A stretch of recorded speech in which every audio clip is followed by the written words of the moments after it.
Break के बाद आगे बढ़ाते हैं खबरों का सिलसिला और देखते हैं आज की अगली खबर।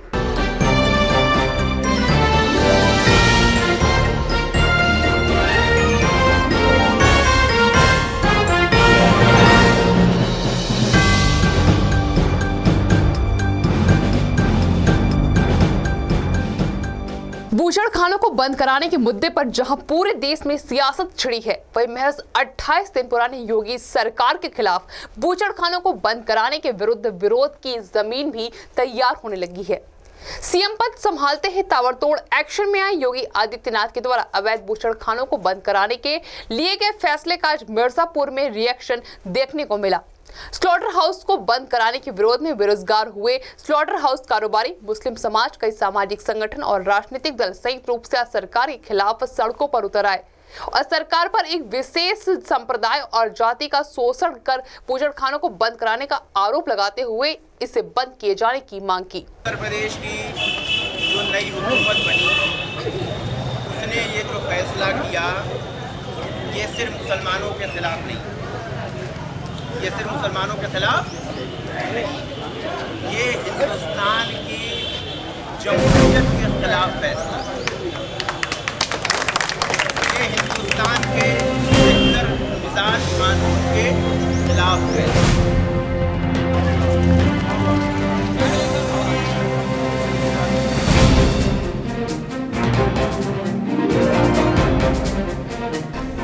दर्जनों की तादाद में योगी सरकार के द्वारा बूचड़खानों को बंद कराने के खिलाफ लामबंद हुए लोगों ने हाथ में तख्तियों को लेकर शहर भर में जुलूस निकाला और सरकार से सवाल किया कि सबका साथ सबका विकास में मुसलमान कहां हैं, जिनके स्लॉटर हाउस बंद करा दिए गए। वहीं नगर भर में जुलूस निकालने के बाद ये जुलूस जिला मुख्यालय पहुंचा, जहां सरकार के इस फैसले पर कई सवाल उठाते हुए लोगों ने सरकार पर उनके मौलिक अधिकारों का हनन करने का आरोप लगाया। आज जिला मुख्यालय पे जो हम लोगों के मौलिक अधिकारों का हनन हो रहा है, उसका विरोध करने और अपनी मांगों को लेकर जो स्लॉटर हाउस बंद किए गए हैं, उनको पुनः चालू कराने के लिए आए हैं। इसके पहले भी आ चुके हैं, कोई आप लोगों को मिला? जी हाँ, हम लोगों ने 3-4 बार और ज्ञापन दिया है, लेकिन जिला प्रशासन ने कोई आश्वासन नहीं दिया, न कोई कार्रवाई की इसको चालू कराने के लिए। निश्चित तौर पर ये योगी सरकार का क्रिमिनल अटैक है मुसलमानों पे, जो कि हमारा स्लॉटर हाउस बंद करा दिया गया। एक समुदाय को टारगेट करके हमारे स्लॉटर हाउस को टारगेट किया गया है, मुसलमानों को खाने को टारगेट किया गया है, जिसका हम पुरजोर विरोध करते हैं। और आज हम लोग जो इकट्ठा हुए हैं और इन्हीं 4 मांगों को लेकर इकट्ठा हुए हैं कि हमारे स्लॉटर हाउस चालू किए जाए, जो हमारे स्लॉटर हाउस का मॉडर्न स्लॉटर हाउस का निर्माण होना है, उसका निर्माण किया जाए और उसके बीच में जो भी समय लगता है 6 महीना, साल भर, उसके बीच में हमें वैकल्पिक व्यवस्था देते हुए हमारे काम को चालू कराया जाए, हमारे लाइसेंस का रिन्यू किया जाए। जिला मुख्यालय पर कितने लोग आए होंगे आप? आज जिला मुख्यालय पे 1000 से 1500 लोगों की भीड़ है।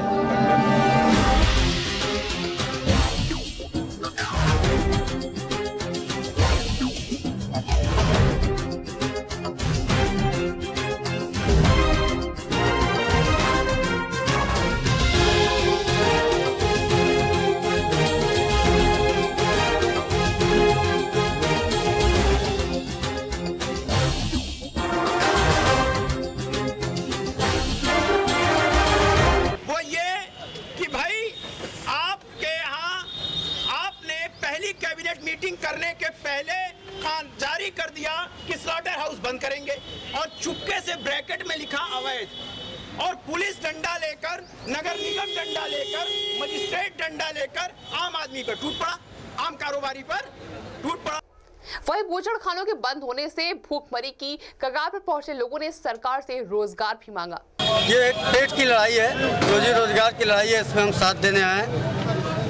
एक भूखमरी के कगार पे पहुंच गए एक बिरादरी को, देश के जो नागरिक है उसको बांट के अलग करके उनको निगाह से देखा जा रहा है, उनके रोजगार को पेट पे लात मारा जा रहा है, इसलिए हम इनके साथ आए। आप कभी उनके घरों की हालत देखिए, बहुत मेहनत से जीते हैं। स्कूल खुल गए, नाम कट रहा बच्चों लोग। आपको बुलाइएगा, वो सारी फाइल उनसे, आप ये आपको बुला लीजिए, हम लोग भी आते हैं, उसी में हम लोग भी आते हैं। साथ ही मानवाधिकार की लड़ाई लड़ने वाले मनीष सिंह ने सरकार को निशाना बनाते हुए कहा कि एक वर्ग विशेष को समाज से अलग करने के लिए सरकार द्वारा लिया गया ये फैसला गलत है और इस फैसले के चलते मिर्जापुर में हजारों लोग भूखमरी की कगार पर पहुंच गए हैं, जिन्हें अब रोजगार की दरकार है।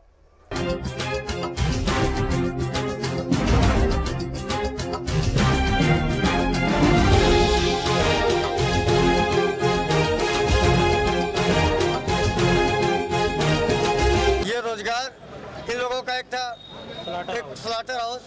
इस स्लॉटर हाउस की जिम्मेदारी नगर पालिका की है कि वहाँ पे सफाई की व्यवस्था करे, वहाँ के लाइसेंस के रिन्यूअल करे, वहाँ के लोगों को सुरक्षित करे, स्वास्थ्य की व्यवस्था करे। लेकिन आज तक नगर पालिका ने तो ऐसा कुछ किया नहीं। वो बेचारे अपने 1000-2000 आदमी अपने से खुद का व्यवसाय करके अपने मानक के अनुसार जो भी उनका मानक है वो कर रहे हैं। फिर उसमें आप अगर कोई कमी रहती है तो अब उनको नए सिरे से आप सर्वे करो, अब लाइसेंस इशू करो, जैसे उनके रोजी रोजगार चल सके, उनके बाल बच्चे भी पल सके। और आज स्थिति हो गई कि दवा तक भी नहीं कर पा रहे हैं वो लोग। मान लीजिए जिला प्रशासन इस बात पे कुछ नहीं कार्रवाई करे तो क्या करेंगे आप? करेंगे कार्रवाई नहीं। यहाँ पे इतना ज़्यादा बड़ा आंदोलन होगा कि माननीय मुख्यमंत्री जी को इसके बारे में सोचना होगा और इसको विश्वास करना होगा कि बिना रोजगार अब पेट से बड़ा कोई कानून नहीं है। हम लोगों को लाइसेंस दे और जो भी मानक है मानक करने पर रोजगार करने दिया जाए, जिससे कि हजारों और पूरे उत्तर प्रदेश की बात करें तो कई लाख जनता अपने पेट को पाल के अपने बाल बच्चों को पालेगा।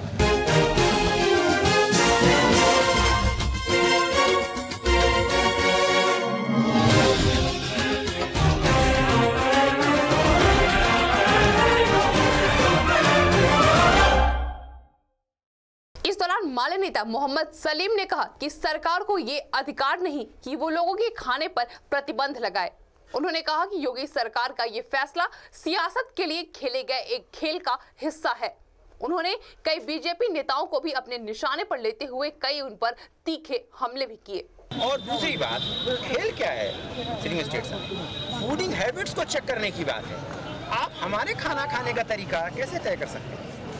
ये तो खतरनाक बात है। तो ये नहीं लेकिन मॉरल पुलिसिंग के नाम पर आप कभी होटलों पे छापा मार दे रहे हैं। ये भी बंद कीजिए।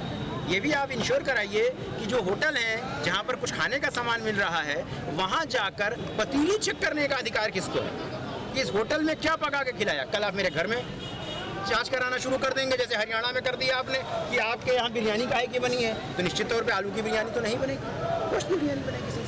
क्योंकि ये अति उत्साह और यह अति उत्साह असल में अपने आकाओं को खुश करने के लिए, तो 5 साल अपने देवता को जितना चाहे पुलिस खुश कर ले, 5 साल बाद पता चले। वहीं बूचड़खानों के बंद होने से भुखमरी की कगार पर पहुंचे लोगों ने सरकार से रोजगार भी मांगा। जिला मुख्यालय पर इसलिए है कि हमारे कारोबार को अवैध घोषित करके बंद कर दिया गया है। अवैध ढंग से हमको कारोबार करने का इल्जाम लगाकर हमारे कारोबार को तोड़ दिया गया। हम भुखमरी के कगार पर हैं।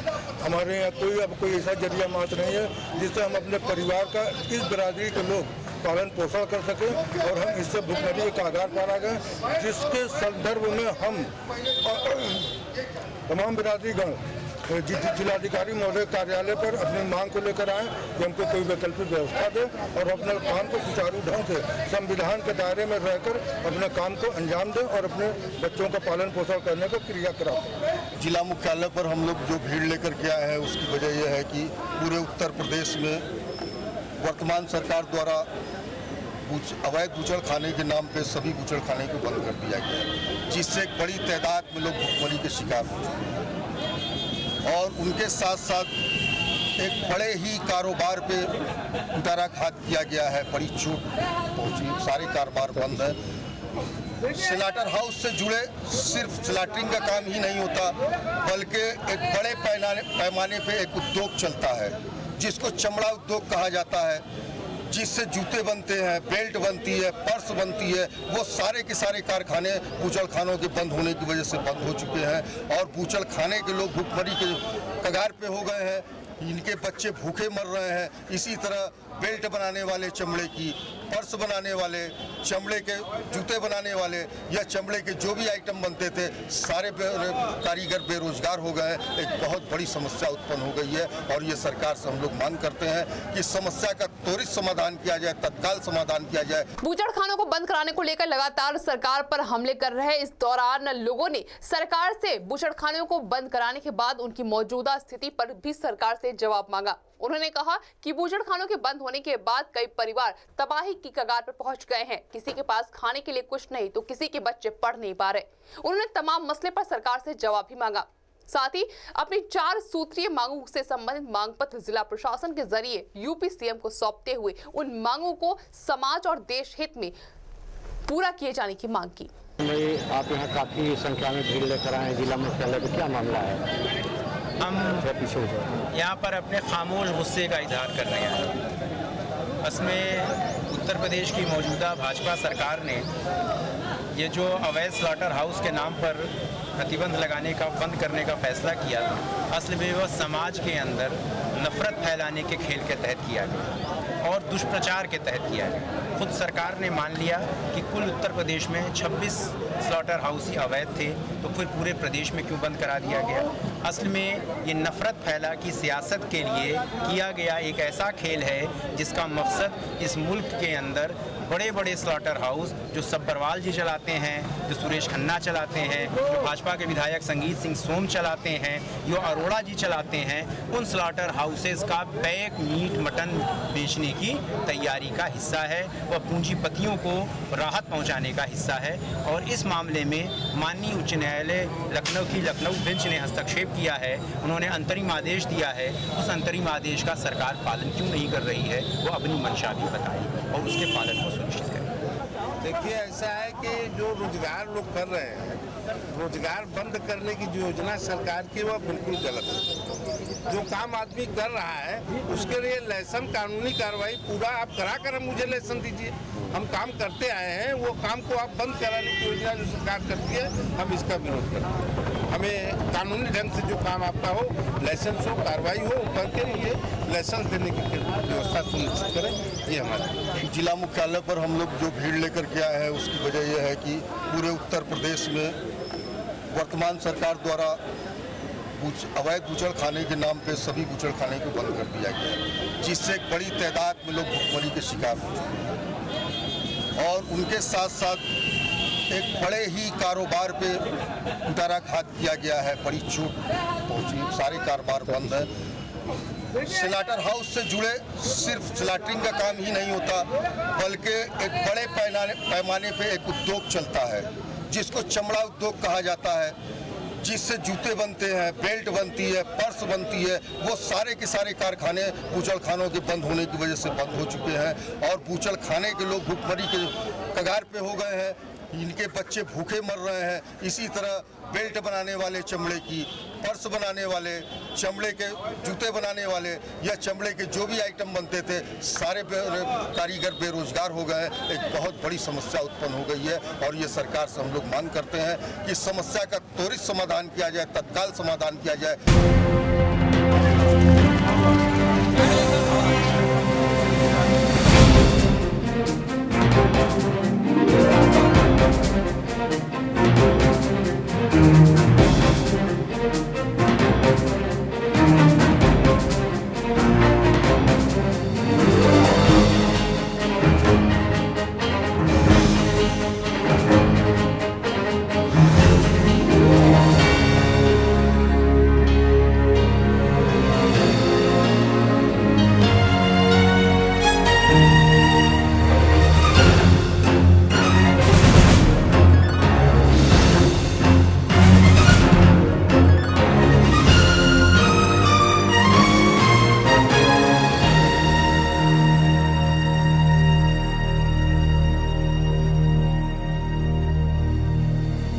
ऐसा है ना, एक कसाई मोहल्ले में मतलब कटता था कुरैश नगर जो है, उसमें स्लॉटर हाउस बना हुआ था, उसको ज़बरदस्ती रुकवा गया, जबकि वो पूरा उसमें मतलब नगर पालिका के द्वारा पूरा अलॉटमेंट किया गया था और थोड़ा मोड़ा जो जीरदार था उससे भी आदेश हुआ था कि मतलब इसको किसी तरह से भी मतलब इसको सुधार करके इसको बनवाइए, लेकिन न तो बनवाया गया न तो उसको किया गया, केवल काम रोक दिया गया।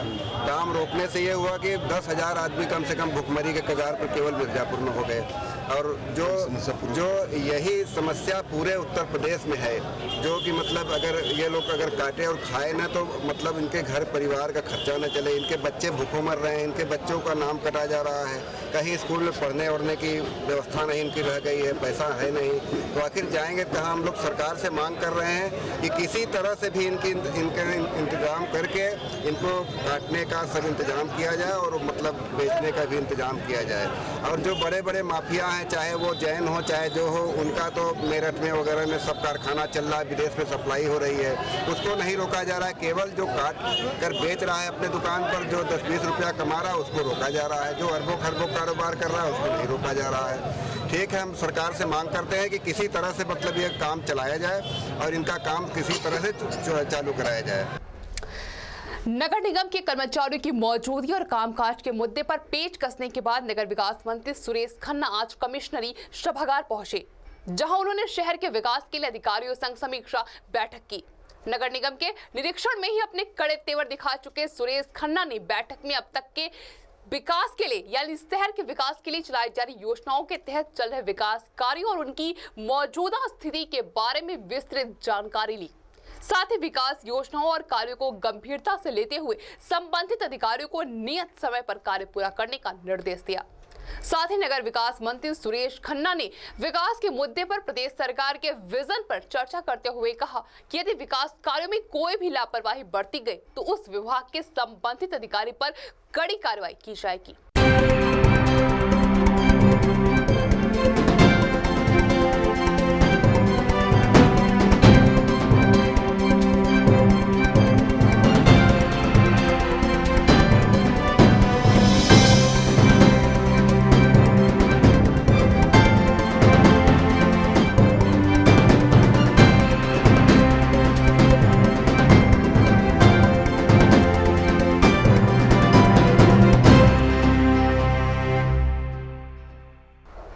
आपको बता दें कि यूपी सीएम की कुर्सी संभालते ही योगी आदित्यनाथ ने काशी के अधिकारियों को लखनऊ में बुलाकर योजनाओं की गति को बढ़ाने का निर्देश दिया था और उसी समय सीएम ने यह भी कहा था कि योजनाओं की समीक्षा के लिए समय समय पर मंत्री काशी जाएंगे और काम नहीं करने वाले अधिकारियों पर कार्रवाई होगी। और यूपी सीएम के इसी आदेश का आज असर होता यानी पालन होता दिखाई दिया।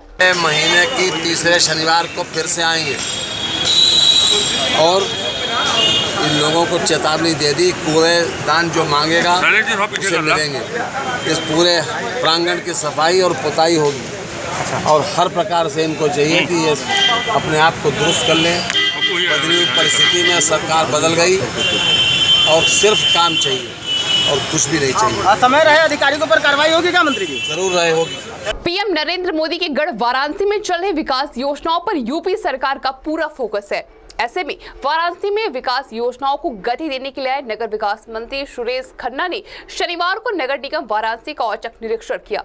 नगर विकास मंत्री के इस औचक निरीक्षण से निगम प्रशासन में हड़कंप मच गया। निगम के सुस्त अधिकारियों को दुरुस्त करने आए सुरेश खन्ना ने जब अटेंडेंस रजिस्टर की जांच की तो 1.5 दर्जन कर्मचारी अनुपस्थित मिले, जिस पर नाराज होकर सख्त रवैया अपनाते हुए नगर विकास मंत्री ने कार्यालय के सभी प्रमुख द्वार को बंद करवाकर नगर निगम की कार्यप्रणाली की एक-एक कर जांच की।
गंदगी मिलने पर नगर विकास मंत्री ने नगर आयुक्त को जमकर फटकार लगाते हुए खूब खरी खोटी भी सुनाई।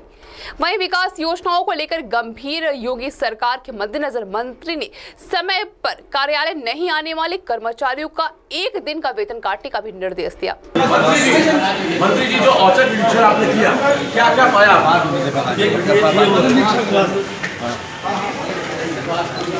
चला यार अधिकारी पोछा लग रहा है। पीछे है क्या? ये बताइए, नहीं नगर का इनके दौरे का कोई रजिस्टर बनता हो जो नगर स्वास्थ्य अधिकारी यहाँ पर लिख के जाते हो कि हम इस समय दौरा करने वाला वार्ड में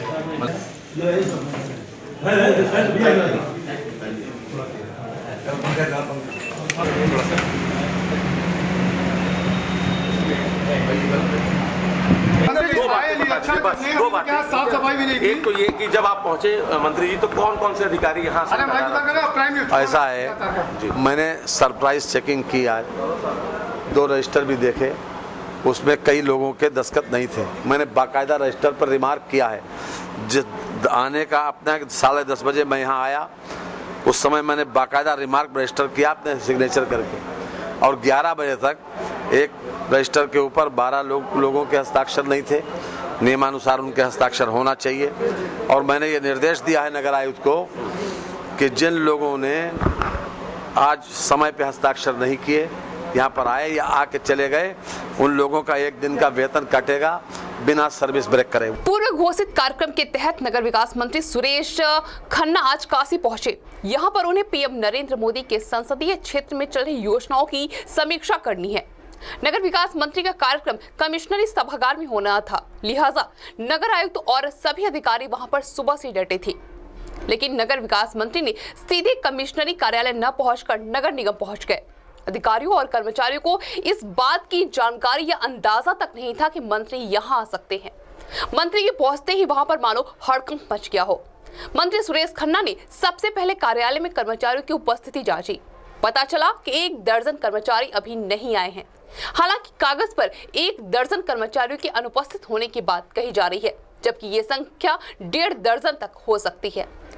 इसके बाद नगर विकास मंत्री ने नगर निगम के सभी प्रवेश द्वारों को बंद कराया और पूरे कार्यालय में जाकर वहां पर चल रहे कामकाज को जाना। मंत्री के साथ बीजेपी के विधायक भी थे और उन्होंने भी नगर निगम के कामकाज की जानकारी दी। जांच करने के लिए भेज ही नहीं रहे इसमें किसी का, और हम बताइए हम कचहरी से दौड़े यहाँ पे आ रहे हैं।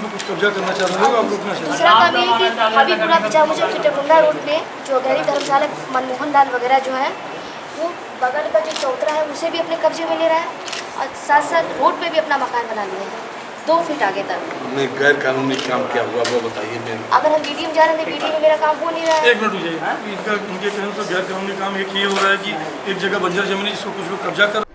नगर निगम में बेकार पड़े कूड़े के डिब्बे, वाहन, चारों तरफ गंदगी देखकर मंत्री जी का पारा मानो 7वें आसमान पर चढ़ गया हो। इसी बीच नगर आयुक्त भी वहां पर आ गए और मंत्री ने गंदगी मिलने पर कामकाज संतोषजनक नहीं होने पर नगर आयुक्त को मानो जमकर फटकार लगाई। उन्होंने कहा कि सरकार बदल चुकी है, इसलिए अब व्यवस्था में बदलाव भी दिखना चाहिए। ऑफिस में सारे कर्मचारी समय से आए और अधिक से अधिक काम करने की कोशिश करें। उन्होंने कहा कि वो फिर यहां आएंगे और सफाई व्यवस्था और कामकाज संतोषजनक नहीं मिला तो कार्रवाई की जाएगी। वहीं निरीक्षण के बाद मंत्री सुरेश खन्ना सीधे कमिश्नरी रवाना हो गए और यहां पर भी वो विकास कार्यों की समीक्षा करेंगे। महीने की तीसरे शनिवार को फिर से आएंगे और इन लोगों को चेतावनी दे दी, कूड़ेदान जो मांगेगा उसे मिलेंगे। इस पूरे प्रांगण की सफाई और पुताई होगी और हर प्रकार से इनको चाहिए कि ये अपने आप को दुरुस्त कर लें। बदली हुई परिस्थिति में सरकार बदल गई और सिर्फ काम चाहिए और कुछ भी नहीं चाहिए। समय रहे अधिकारियों पर कार्रवाई होगी क्या मंत्री जी? जरूर रहे होगी। भदोही के गोपीगंज थाना अंतर्गत राजमार्ग पर एक ट्रक चालक की लापरवाही बीती रात आराम कर रहे एक ट्रक चालक की जान जोखिम में पड़ने का कारण बन गई। हाईवे पर खड़ी एक ट्रक को पीछे तेज रफ्तार आई ट्रक ने जोरदार टक्कर मार दी, जिससे ट्रक के क्षतिग्रस्त होने के साथ ही ट्रक चालक 2 घंटे तक ट्रक में फंसा रहा। इस घटना के मद्देनजर हाईवे पर 2 घंटे तक यातायात व्यवस्था भी बाधित रही।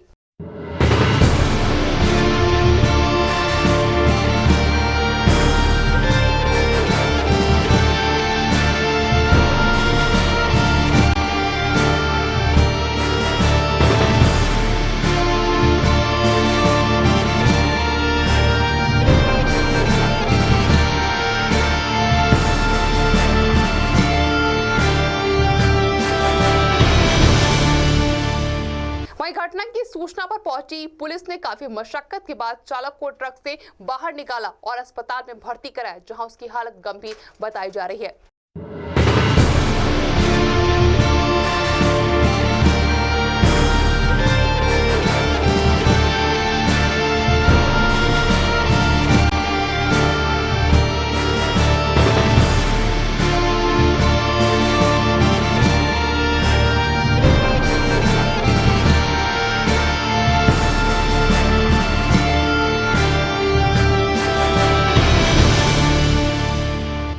वहीं स्थानीय लोगों का कहना है कि इलाहाबाद से वाराणसी की तरफ जा रहे ट्रक के चालक को ड्राइव के दौरान नींद आने के कारण ये हादसा हुआ।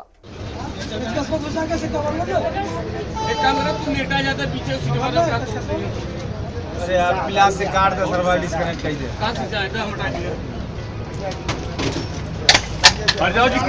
प्राइवेट स्कूलों की मनमानी पर योगी सरकार के सख्त रुख अपनाने के बाद अब प्रदेश की जनता के साथ ही परेशान अभिभावक भी जागरूक होते दिख रहे हैं। इसी कड़ी में आज मिर्जापुर के स्थानीय लोगों ने प्राइवेट स्कूलों के द्वारा भारी भरकम फीस वसूलने, महंगी किताबों और शिक्षा के बाजारीकरण को समाप्त कर जिले में चल रहे सभी प्राइवेट स्कूलों की मनमानी पर रोक लगाने की मांग की और जिलाधिकारी के माध्यम से यूपी सीएम को इससे संबंधित एक मांग पत्र भी सौंपा।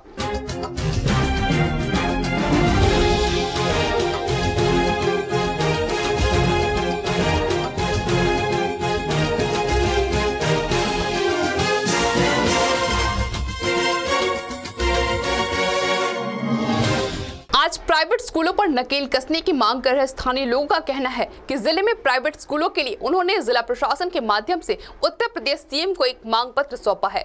उनका कहना है कि जिले में चले प्राइवेट स्कूल आम जनता का शोषण करने का काम कर रहे हैं, इसलिए जल्द से जल्द इन पर लगाम लगाए जाने की जरूरत है। साथ ही कहा कि अगर इस ओर कोई कदम नहीं उठाया गया तो हमारी मांग निश्चित रूप से क्रांति का रूप लेगी, जिसकी सारी जिम्मेदारी शासन और प्रशासन की होगी। जिला प्रशासन के द्वारा आज मुख्यमंत्री महोदय को ज्ञापन देने आए हैं। हम लोग यह मांग करने आए हैं कि जो प्राइवेट विद्यालय मिर्जापुर जिले में इस जनपद में चल रहे हैं वह आम जनता का शोषण करने का काम कर रहे हैं। कहीं बिजली के नाम पर वसूली हो रही है, कहीं अभिभावकों से किताब के नाम पर वसूली हो रही है, कहीं एडमिशन के नाम पर वसूली हो रही है, जबकि प्रकाशक एक रहता है उसे टाइप करके 50 से 55% कमीशन लेकर के विद्यालय के जो अध्यापक हैं, प्रधानाचार्य हैं, जो उसको चलाने वाले लोग हैं, उसको अपने विद्यालय में किताब बेचने का काम कर रहे हैं। जो किताब 10 रुपए की होनी चाहिए वह किताब की कीमत इस समय 150 रुपये है। इसलिए पूरा आम जनता में एक पीड़ा है और उसी पीड़ा को लेकर के हम लोग यहाँ एकत्रित हुए हैं और हम लोगों ने ज्ञापन दिया है और मांग किया है जिला प्रशासन से और मुख्यमंत्री महोदय से कि तत्काल प्राइवेट विद्यालयों पर अंकुश लगाया जाए, जो वसूली हो रही है उस पर रोक लगाया जाए। यदि रोक नहीं लगाया जाता तो आगे आने वाले दिनों में यह क्रांति का रूप लेगा। बुलेटिन में इस वक्त फिलहाल इतनी खबरें, कुछ और खबरों को लेकर जल्द हाजिर होंगे इनविजन के अगले बुलेटिन में। तब तक के लिए दीजिए इजाजत और आप देखते रहिए इनविजन न्यूज।